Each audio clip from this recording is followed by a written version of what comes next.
Kuzan, formerly known by his codename Aokiji, or Blue Pheasant, once was one of the 3 admirals of the Marines. Now he runs with one of the most rugged pirate crews on the seas. Has his heart truly changed, or is there more than meets the eye? Today, let's discuss the coolest admiral's true goal, a hero's apprentice. To see how his mindset changes over time, we must first start at the beginning. Kuzan was born 49 years ago in the South Blue. In the art that Oda did of some of the prominent Marines, Kuzan looks like he had it pretty rough as a kid. At some point as a young man, he joins the Marines. After learning all he can from the Marine instructors, a young Kuzan approached a prime Garp about being his apprentice. Garp wanted no parts of this, but over time Kuzan clearly wears him down. And Garp really took him under his wing and helped build him up to the beast he would become later on. It's no wonder Kuzan is strong as hell when they were using no haki or devil fruits to do this kind of damage to these massive battleships. Kuzan really looked up to Garp and respected the fact that he would turn down the position of Admiral, even if it was a goal of his own one day. The Ohara Incident. Years later, Kuzan had taken several steps forward. He climbed the ranks all the way up to Vice Admiral, but this would be the time that he would experience the true darkness of the world government. As the scholars of Ohara had violated the greatest sin in the eyes of those who hold power, they had studied the poneglyphs, and much like Icarus, had flown too close to the sun, so now it was time to burn. Kuzan was tasked with aiding the Buster Call of this island. He had to make the tough decision of freezing his own friend, whose ideals at this time would ironically parallel his own a little later in life. Now, unlike his hot-headed counterpart, he didn't go full absolute justice here, and to show the actual contrast between he and Sakazuki, as well as pay one final respect to Saul, he let an 8-year-old Nico Robin escape with a warning that if she didn't stay out of trouble, she would see his face again one day.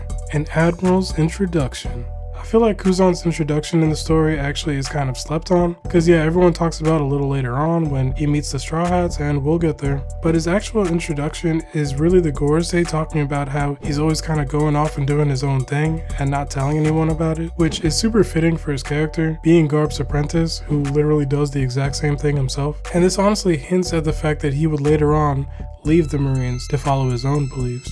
It's clear from the part where he does meet the Strawhats that he never stopped keeping tabs on Nico Robin after the Ohara incident, and he was giving her straight bars for her head top about her abandoning every organization she'd been a part of and her being the only sole survivor most of the time. He was spitting so much that all she could really do was get mad and attack him, which a lot of the time that's when you know you really hitting somebody with that ether that make their soul burn slow. He was also spitting about Luffy and the Strawhats, where he said most of the people underestimated them, but the growth that they've had up to this point meant that they could be a serious threat in the future. And they would actually go on to declare war on the world government like damn near right after this. It was actually kind of refreshing for someone to not underestimate Luffy, which is like the first time in the story that happens. Ultimately, he wasn't even really looking for a fight and spares the Strawhats when he could have easily ended their voyage right there, because at that point, he could one-shot all of them. The Marineford War.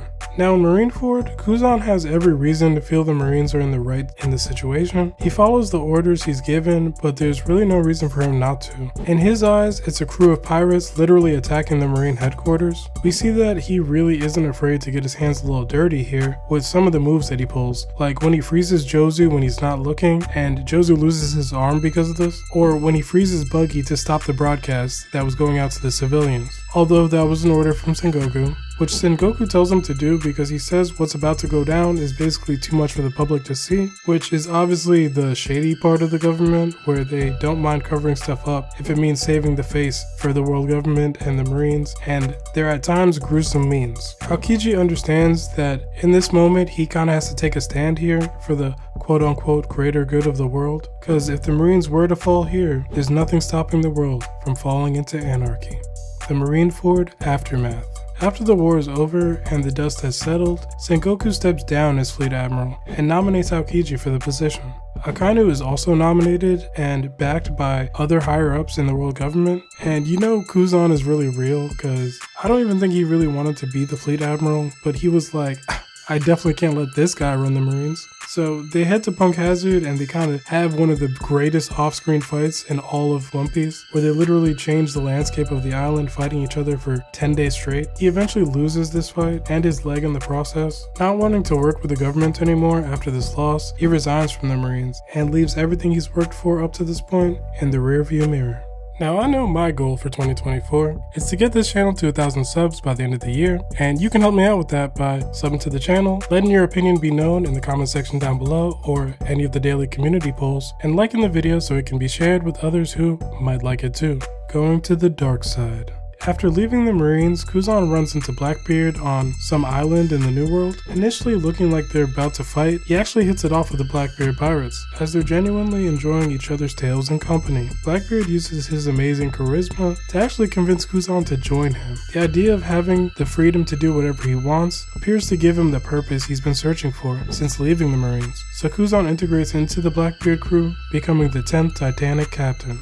And he proves his worth through giving Blackbeard useful information about Sword and potentially other intel on the Marines, as well as going on missions like retrieving pudding from Whole Cake Island while Big Mom is away at Wano. However, the ultimate test of his faith came in the Egghead Island arc, when Sword and Garp pulled up to rescue the captured Kobe. It was super clear that fighting his former mentor weighed heavily on Kuzan's heart, and while it wasn't something he wanted to do, he holds his ground and begrudgingly takes Garp down.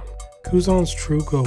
Once upon a time, it really seemed obvious that Kuzan was gonna betray the Blackbeard pirates and probably was a member of Sword, if not the leader. It's pretty clear that Oda heard us chatting with that and basically got all the Sword theories out of here. But while he may not be working with an organization that is still basically the Marines, I don't think his goal is actually that far off from theirs. If they're taking the scenic route to the end goal of making the world a better place, then Kuzan is a man riding a bike on the ocean to get there, the path others wouldn't even consider. But the thing is, I also believe that he truly has a genuine companionship with the Blackbeard pirates. Kuzan ultimately wants a better world, and as he stated, he knew from the beginning that the Marines and the world government were just as messed up as pirates in a lot of aspects. It's possible that Kuzan really wants to help Blackbeard take down the current rulers of the world so it can be rebuilt. But if that's the goal, why not just join the Revolutionary Army, right? Since the Blackbeard pirates do a lot of actually terrible and questionable things like having slaves on Hachinosu, among other things, well, there is a possibility that he actually is working with the Revs. I'm not gonna bet all my chips on this though, because we haven't seen many connections between the Revs and Kuzan outside of Garp being Dragon's pops. But truly, he and Dragon were both heavily affected by the events of the Ohara incident, and Saul is mentioned to Dragon by Vegapunk during that flashback. So that's another character that potentially could link them together.